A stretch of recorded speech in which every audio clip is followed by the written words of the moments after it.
سبحان اللہ والحمد للہ۔ بسم اللہ الرحمن الرحیم۔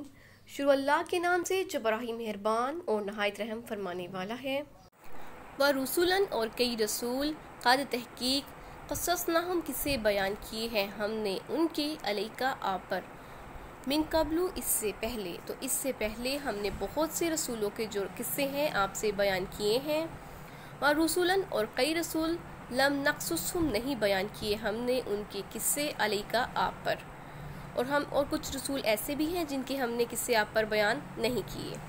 وَقَلَّمَ اللَّهُ اور کلام کیا ہے اللہ تعالیٰ نے موسیٰ سے تکلیما کلام کرنا، اور اللہ تعالیٰ نے موسیٰ علیہ السلام سے باتیں بھی کیں۔ اللہ تعالیٰ فرماتے ہیں اور ہم نے کئی رسولوں کا آپ سے ذکر کیا اس سے پہلے، اور کچھ کا ذکر ہم نے آپ سے نہیں کیا۔ تو جن انبیاء کے نام قرآن مجید میں بیان کیے گئے ہیں وہ یہ ہیں: آدم علیہ السلام، ادریس علیہ السلام، حضرت نوح علیہ السلام، حضرت ہود علیہ السلام، حضرت صالح علیہ السلام، حضرت ابراہیم علیہ السلام، حضرت لوط علیہ السلام، حضرت اسماعیل علیہ السلام، حضرت اسحاق علیہ السلام، حضرت یعقوب علیہ السلام، حضرت یوسف علیہ السلام، حضرت شعیب علیہ السلام، حضرت موسیٰ علیہ السلام، حضرت ہارون علیہ السلام، حضرت یونس علیہ السلام، حضرت داؤد علیہ السلام، حضرت سلیمان علیہ السلام، حضرت یوشع، حضرت زکریا، حضرت عیسیٰ، حضرت یحییٰ اور حضرت محمد صلی اللہ علیہ وآلہ وسلم، اور بہت سے ایسے رسول بھی ہیں جن کا ذکر قرآن مجید میں نہیں ہے۔ اس لیے انبیاء اور مرسلین کی تعداد میں اختلاف پایا جاتا ہے۔ حدیث ہے حضرت ابو ذر نے رسول اکرم صلی اللہ علیہ وآلہ وسلم سے پوچھا، یا رسول اللہ صلی اللہ علیہ وآلہ وسلم انبیاء کتنے ہیں؟ فرمایا 313، بہت بڑی جماعت۔ میں نے پھر دریافت کیا سب سے پہلے کون سے ہیں؟ فرمایا آدم علیہ السلام۔ میں نے کہا کیا وہ بھی رسول تھے؟ فرمایا ہاں، اللہ نے انہیں اپنے ہاتھ سے پیدا کیا، پھر ان میں اپنی روح پھونکی، پھر درست اور ٹھیک ٹھاک کیا۔ پھر فرمایا اے ابو ذر 4 سریانی ہیں، حضرت آدم علیہ السلام، شیس، نوح اور حضرت ادریس علیہ السلام۔ انہی نے سب سے پہلے قلم سے خط لکھا۔ تو 4 عربی ہیں، ہود، صالح، شعیب اور تمہارے نبی صلی اللہ علیہ وآلہ وسلم۔ اے ابو ذر، بنی اسرائیل کے پہلے نبی حضرت موسیٰ علیہ السلام تھے اور حضرت عیسیٰ علیہ السلام ہیں۔ تمام نبیوں میں سب سے پہلے حضرت آدم علیہ السلام ہے اور سب سے آخری نبی حضرت محمد صلی اللہ علیہ وآلہ وسلم ہے۔ حضرت ابو ذر غفاری فرماتے ہیں میں مسجد میں آیا اور اس وقت محمد صلی اللہ علیہ وآلہ وسلم تنہا تھے۔ میں بھی آپ کے پاس بیٹھ گیا اور کہا آپ نے نماز کا حکم دیا ہے؟ آپ نے فرمایا ہاں، وہ بہتر چیز ہے، چاہے کوئی زیادتی کرے یا کمی۔ میں نے کہا حضور صلی اللہ علیہ وآلہ وسلم کون سے اعمال افضل ہیں؟ آیا اللہ پر ایمان لانا اور اس کی راہ میں جہاد کرنا۔ میں نے کہا حضور صلی اللہ علیہ وآلہ وسلم کون سے مسلمان اعلیٰ ہیں؟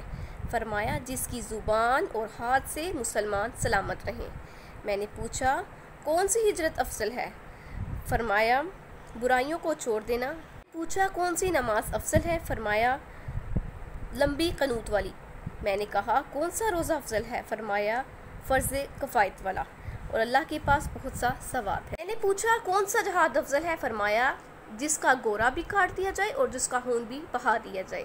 میں نے کہا گردن آزاد کروانے میں کیا افضل ہے؟ فرمایا جس قدر گراں قیمت ہو اور مالک کو زیادہ پسند ہو۔ میں نے پوچھا کون سا صدقہ افضل ہے؟ فرمایا کم مال والے کا کوشش کرنا اور چپکے سے محتاج کو دینا۔ میں نے کہا قرآن مجید میں سب سے بڑی جو آیت ہے کون سی ہے؟ فرمایا آیت الکرسی۔ میں نے کہا حضور صلی اللہ علیہ وآلہ وسلم انبیاء کتنے ہیں؟ فرمایا 1,24,000۔ میں نے کہا رسول کتنے ہیں؟ فرمایا 313۔ میں نے پوچھا اللہ تعالیٰ نے کتنی کتابیں نازل کی؟ فرمایا 104۔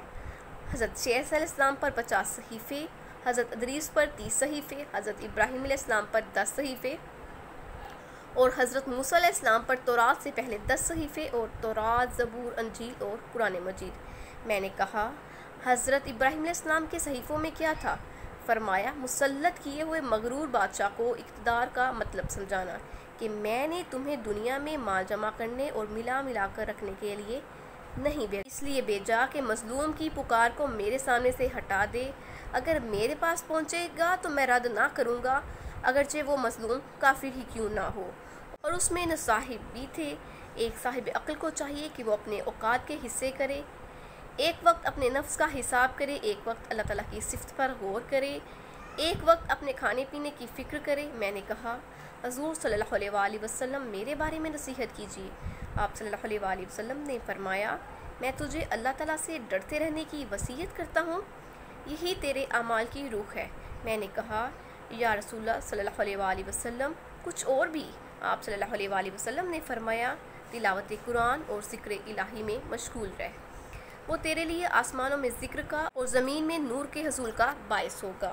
میں نے کہا حضور صلی اللہ علیہ وآلہ وسلم کچھ اور فرمائیے۔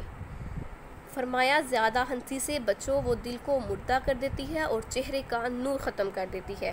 میں نے کہا اور زیادہ نصیحت کیجیے۔ فرمایا جہاد میں مشغول رہ، میری امت کی درویشی یہی ہے۔ میں نے کہا اور وصیت کریں۔ فرمایا اچھی بات کے علاوہ زبان کو بند رکھو، اس سے شیطان بھاگ جائے گا اور دینی کاموں میں بڑی تائید ہوگی۔ میں نے کہا کچھ اور؟ فرمایا اپنے سے نیچے لوگوں کو دیکھا کرو اور اپنے سے اعلیٰ درجے کے لوگوں پر نظر نہ ڈال، اس سے تیرے دل میں اللہ تعالیٰ کی نعمتوں کی عظمت ہوگی۔ میں نے کہا کچھ اور؟ فرمایا مسکینوں سے محبت رکھو اور ان کے ساتھ بیٹھو، اس سے اللہ تعالیٰ کی رحمتیں تجھ سے زیادہ معلوم ہوں گی۔ میں نے کہا اور؟ فرمایا قرابت داروں سے ملتے رہو اور وہ تجھ سے نہ بھی ملیں۔ میں نے کہا اور؟ فرمایا سچ بولو اگرچہ کسی کو کڑوا ہی کیوں نہ لگے۔ رسولاً کئی رسول مبشرین خوشخبری دینے والے ہیں و منذرین اور ڈرانے والے ہیں، لئلا تاکہ نہ یکون ہو للناس لوگوں کی اللہ اللہ تعالیٰ پر حجت بعد الرسل رسولوں کے بعد۔ سب پیغمبروں کو اللہ تعالیٰ نے خوشخبری سنانے والا اور ڈرانے والا بنا کر بھیجا تھا تاکہ پیغمبروں کے آنے کے بعد لوگوں کو اللہ تعالیٰ پر الزام کا موقع نہ ملے۔ وکان اللہ اور اللہ تعالیٰ ہے عزیزاً غالب حکیمہ حکمت والا، اور اللہ تعالیٰ غالب حکمت والا ہے۔ اللہ تعالیٰ نے جو کتابیں نازل فرمائی اور اپنے رسول بھیجے، ان کے ذریعے امر و نہی کی تعلیم دلوائی، یہ اس لیے کہ کوئی اللہ تعالیٰ پر حجت قائم نہ کر سکے، جیسا کہ اللہ تعالیٰ کا ارشاد ہے وَلَوْ أَنَّا هَلَقْنَاهُمْ بِعَذَابٍ مِّن قَبْلِهِ، یعنی اگر انہیں اس سے پہلے ہی اپنے عذاب سے ہلاک کر دیتے تو وہ کہہ سکتے تھے کہ اے ہمارے رب، تو نے ہماری طرف رسول کیوں نہیں بھیجے جو ہم ان کی باتیں مانتے اور رسوائی سے بچ جاتے۔ بخاری و مسلم کی یہ حدیث ہے کہ اللہ سے زیادہ غیرت مند کوئی نہیں، اسی لیے اللہ تعالیٰ نے تمام برائیوں کو حرام کیا ہے، خواہ ظاہر ہو یا پوشیدہ، اور ایسا بھی کوئی نہیں جسے اللہ تعالیٰ سے زیادہ مدح پسند ہو، اس لیے اللہ تعالیٰ نے خود اپنی مدح فرمائی، اور کوئی ایسا نہیں جسے اللہ تعالیٰ سے زیادہ عذر پسند ہو، اسی لیے اللہ تعالیٰ نے نبیوں کو خوشخبری سنانے والا اور ڈرانے والا بنا کر بھیجا۔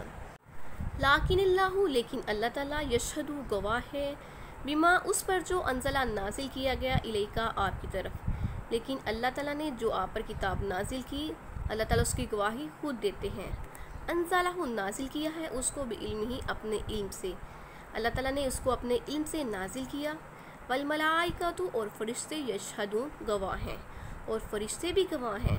وقفا اور کافی ہے باللہ اللہ شہیدہ گواہ، اور اللہ گواہ کافی ہے۔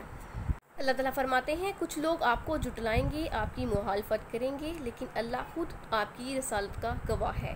وہ فرماتا ہے اس نے اپنی کتاب قرآن مجید آپ پر نازل کی جس کے پاس باطل پھٹک بھی نہیں سکتا، اس میں چیزوں کا علم ہے، خود اللہ تعالیٰ اپنے بندوں کو بتانا چاہتا ہے۔ اللہ تعالیٰ فرماتا ہے وَلَا يُحِيطُونَ بِشَيْءٍ مِّنْ عِلْمِهِ إِلَّا بِمَا شَاءَ، مزید فرمایا وَلَا يُحِيطُونَ بِهِ عِلْمًا۔ اللہ تعالیٰ فرماتے ہیں اللہ تعالیٰ کی شہادت کے ساتھ فرشتوں کی بھی شہادت ہے کہ جو وحی آپ صلی اللہ علیہ وآلہ وسلم کے پاس آئی وہ بالکل سچ اور حق ہے۔ ان الذین کفروا، بے شک جن لوگوں نے کفر کیا، وصدوا اور روکا عن سبیل اللہ اللہ تعالیٰ کے راستے سے، قد تحقیق ضلوا وہ گمراہ ہو گیا، ضلالا بعیدا دور کی گمراہی میں جا پڑنا۔ تو جن لوگوں نے کفر کیا اور لوگوں کو اللہ تعالیٰ کے راستے سے روکا، وہ راستے سے بھٹک کر دور جا پڑا۔ یہودیوں کی ایک جماعت حضور صلی اللہ علیہ وآلہ وسلم کے پاس آئی تو آپ نے فرمایا اللہ کی قسم مجھے پکا معلوم ہے کہ تم میری رسالت کا علم رکھتے ہو۔ تو ان لوگوں نے انکار کیا، تو پس اللہ تعالیٰ نے یہ آیت نازل فرمائی کہ جو لوگ کفر کرتے ہیں اور اللہ تعالیٰ کے راستے سے لوگوں کو روکتے ہیں وہ گمراہی میں دور نکل پڑے۔ ان الذین کفروا بے شک جن لوگوں نے کفر کیا وظالموا اور ظلم کیا لم نہیں یکن اللہ کرے گا اللہ تعالیٰ لیغفر بخشش لہم ان کی، تو جو لوگ کافر ہوئے اور ظلم کرتے رہے اللہ تعالیٰ ان کو بخشنے والا نہیں، ولا اور یہدیہم دکھائے گا ان کو طریقہ راستہ، اور نہ انہیں راستہ دکھائے گا۔ اللہ تعالیٰ فرماتے ہیں کہ جن لوگوں نے کفر کیا، حق کی پیروی نہ کی بلکہ اور لوگوں کو بھی حق سے روکتے رہے، تو یہ صحیح راہ سے ہٹ گئے۔ اللہ مگر طریقہ راستہ جہنم کا، خالدین ہمیشہ رہیں گے، فیہا اس میں آبادہ ہمیشہ رہنا، تو ہاں ان کو اللہ تعالیٰ جہنم کا راستہ ضرور دکھلائے گا جس میں وہ ہمیشہ رہیں گے۔ وقانا اور ہے ذالک یہ اللہ اللہ پر یسیرا آسان، اور یہ اللہ تعالیٰ پر بہت ہی آسان ہے کہ اللہ تعالیٰ جو لوگ اللہ تعالیٰ کے راستے سے ہٹ گئے، ظلم میں بڑھتے چلے گئے، اللہ تعالیٰ ان کو بخشے گا نہیں بلکہ جہنم کا راستہ دکھائے گا جس میں وہ ہمیشہ رہیں گے، اور اللہ تعالیٰ کے لیے یہ سب کرنا بہت ہی آسان ہے۔